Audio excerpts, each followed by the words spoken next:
zakona o kmetijsko-gozdarski zbornici je povedala že predsednica veliko, jaz bi se pa dotaknila mogoče trenutno najbolj aktualne teme, ki je, to so račun katastrskega dohodka, ki ga je dala v Geodetska uprava Republike Slovenije.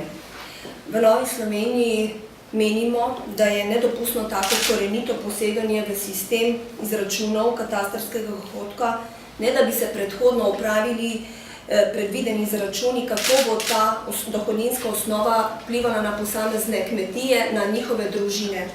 V Novi Sloveniji se zavzemamo za slovenskega kmeta, za slovensko podeželje, predvsem pa tudi za slovenske kmečke družine. In nam ni vseeno, kakšni katastrski dohodki se bojo upoštevali glede na njihovo stanje družin in pa sam zemljišč. Če vemo, da je katastrski dohodek teoretično možna pridelava na nekem zemljišču, minus obračunani stroški pridelave, potem se v Novi Sloveniji upravičeno sprašujemo v primeru višjega razreda oziroma bonitetnih ocen pri gozdovih, v čem se je spremenilo oziroma znižalo stroški sečnje. V ničemer se ni znižalo, vendar so se določeni katastrski dohodek na področju kvalitete bonitetnih ocen gozdov povišali tudi za 3-krat do 5-krat. Ker prihajam z Notranjsko-Kraške regije, bi samo dala en konkreten primer. Iz analize predloga kalkulacij smo ugotovili, da v Notranjsko-Kraški regiji še posebej izstopa katastrski dohodek na vrsto rabe njiva.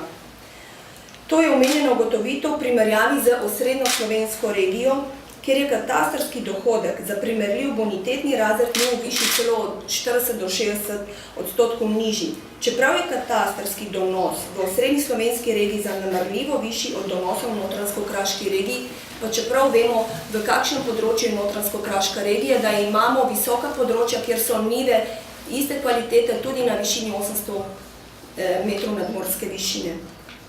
Zato še enkrat mislim in zahtevamo v Novi Sloveniji, da Geodetska uprava pojasni, v čem je spremenila dejansko višino dohodka in to tudi obelodani. Bi pa še poudarila, da mogoče Kmetijsko-gozdarska zbornica Slovenije v tej vlogi ni odigrala vloge pravočasno. Vemo, da je ta zakon bil že v preteklem letu za 1 leto odložen in šele zdaj so se začele stvari nekako premikati. Vendar to za nas in za slovenskega kmeta ni dovolj. Mi želimo, da se ponovno ovrednotijo tako razredi oziroma bonitetne ocene in s tem tudi višina katastrskega dohodka.